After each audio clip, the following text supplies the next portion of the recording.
El giro copernicano reemplazó el sistema tolemaico geocéntrico por el sistema copernicano heliocéntrico y determinó con ello un cambio paradigmático que sustituyó el teocentrismo escolástico por el antropocentrismo humanista,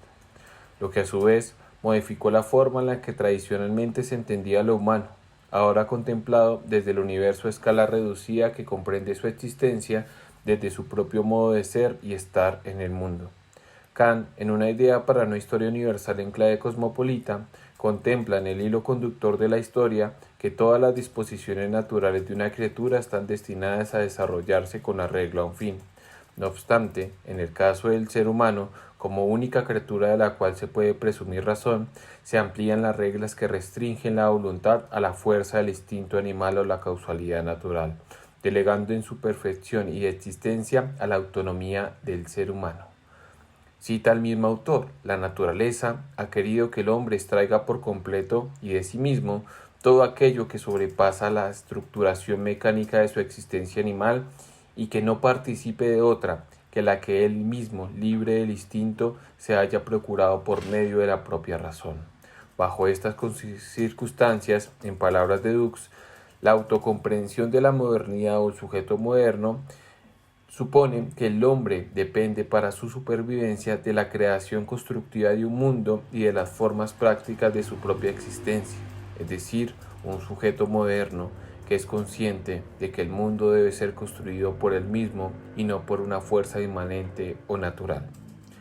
A partir de lo anterior, un problema fundamental para el pensamiento moderno es el examen de las acciones y la conducta conforme a una disposición moral fundada, no por la fuerza del instinto o una deidad, sino por una suerte de razón, ajena, quizás, a toda pretensión de la experiencia, pura en su manifestación, o, por el contrario, a un sentimiento moral fruto de la relación y convergencia de intereses en torno a un ordenamiento social. Dos posturas que suponen la razón o el sentimiento moral pueden ser un hecho psíquico aislado o independiente, que tienen una existencia inmutable y disponible para todos los seres humanos independiente de su sociedad. Conforme a lo anterior, pensadores como David Hume, Adam Smith o Johann Stuart Mill, entre otros, considerará en esta misma época que la razón se limita a establecer relaciones entre hechos, pero por sí misma no puede motivar ni afectar las motivaciones de esta misma, ya que la especulación racional ignora la inmediatez de la sensibilidad y la disposición afectiva a la que está inclinado todo sujeto. Podríamos, a lo sumo, de acuerdo con estas anteriores consideraciones, inferir racionalmente el orden causal en el que se desenvuelven los acontecimientos del mundo, pero bajo ninguna circunstancia la razón bastaría para fundar la praxis humana. De acuerdo con ello, todo sentimiento de censura o aprobación que pueda referir a un objeto dependerá, en todo caso, del sentimiento moral erigido, fruto de la experiencia individual,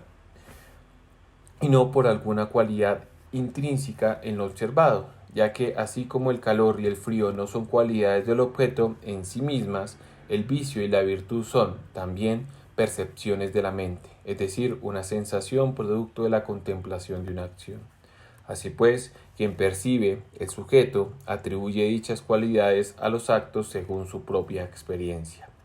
El sujeto depende de la sensibilidad que moviliza y motiva el sentimiento para encontrar en él mismo la aprobación o desaprobación de las acciones, según un sentimiento moral que le es común a todo el género humano, y por tanto, la meta, de acuerdo con Hume, de toda especulación moral es enseñarnos nuestro deber mediante las representaciones adecuadas de la fealdad y el vicio, de la belleza y la virtud, y engendrar en nosotros los hábitos que nos lleven a rechazar el uno y abrazar el otro.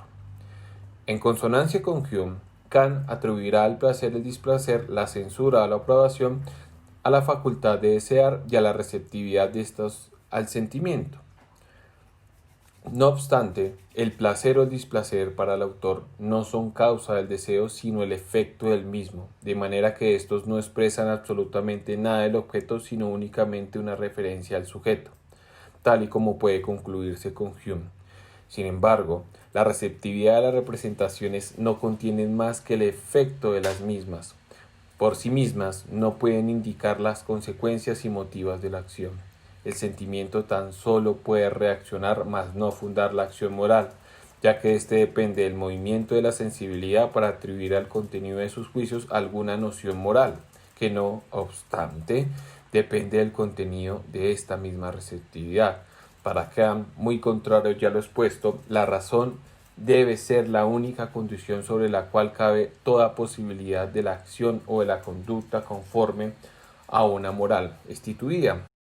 Sin embargo, aunque la anterior cuestión distingue dos formas aparentemente distintas en las que puede fundarse la conducta humana, razón y sentimiento moral, se trata de un análisis de la conducta humana en cierto modo prescriptiva, en tanto se consideran las condiciones más deseables que deberían guiar la conducta humana y no necesariamente a las más realistas, a la vez que se plantean oposiciones tajantes entre las conductas guiadas por la razón y los sentimientos y los instintos.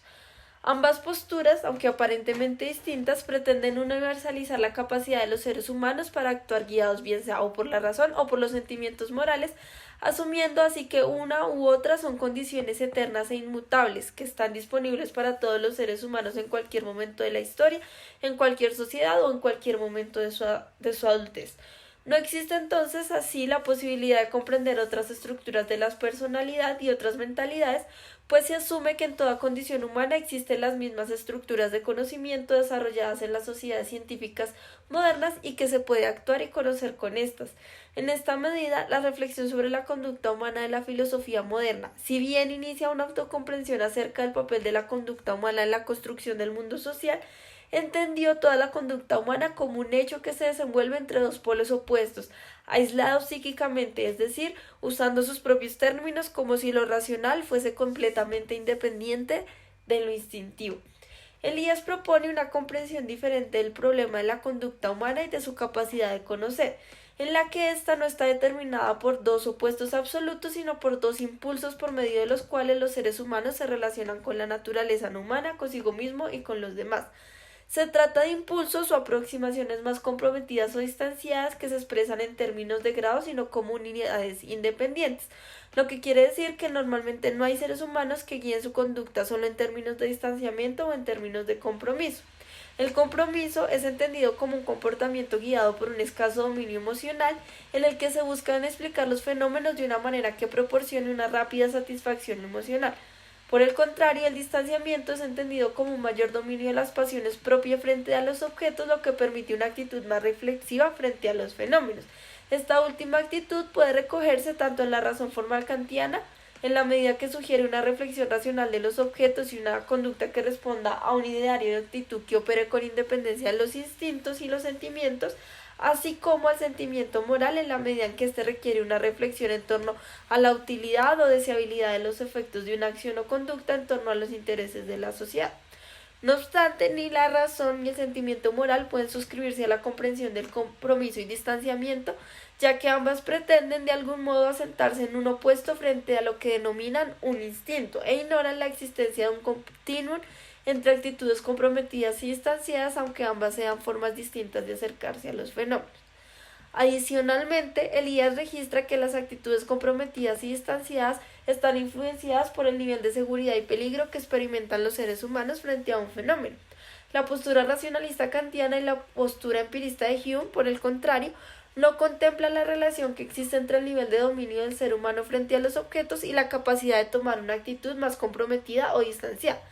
Lo anterior, pues a mayor sensación de peligro, mayor incapacidad para adquirir dominio sobre los fenómenos y una mayor intensidad emocional que hace que haya un mayor grado de compromiso y entonces no haya un distanciamiento reflexivo. Situación que no se expresa solamente a nivel individual, sino que depende del desarrollo del conocimiento en la ciudad de la sociedad en la que el individuo nace. Por ejemplo, en las sociedades precientíficas, un menor control y conocimiento sobre los fenómenos de la naturaleza implica también un mayor grado de compromiso emocional. De acuerdo con esto, entonces no es posible universalizar la razón o el sentimiento moral como conductas reflexivas, pues ambas requieren un grado de conocimiento y dominio de los fenómenos de la naturaleza que se ha desarrollado históricamente y que no está determinado por la naturaleza humana. Además, tenemos que tener en cuenta que en la modernidad existen altos grados de compromiso frente a los fenómenos sociales, de los cuales el ser humano aún no conoce toda su estructura con claridad y tampoco puede dominarlos. A modo de conclusión, es evidente que la comprensión de la conducta humana de Kant y Hume propendía por una regulación de los instintos, ya sea por el ejercicio de la razón o por medio de una reflexión de la conducta basada en la aprobación o desaprobación social. Es decir, que en ambos casos se comprendía y se deseaba una conducta humana que podríamos considerar más distanciada, pero que comprendía la reflexión como un ejercicio aislado e independiente de los instintos. Además, el debate entre ambos pretende volver inoperante a su opuesto. Para Hume, la razón no es suficiente para guiar la conducta y para Kant no lo son los sentimientos morales. No obstante, ambas posturas apuntan a un entendimiento similar de la conducta humana, en tanto se pretenden principios modernos universalizables a históricos y que no contemplan cómo las situaciones de escaso dominio sobre los fenómenos conducen a un mayor compromiso emocional.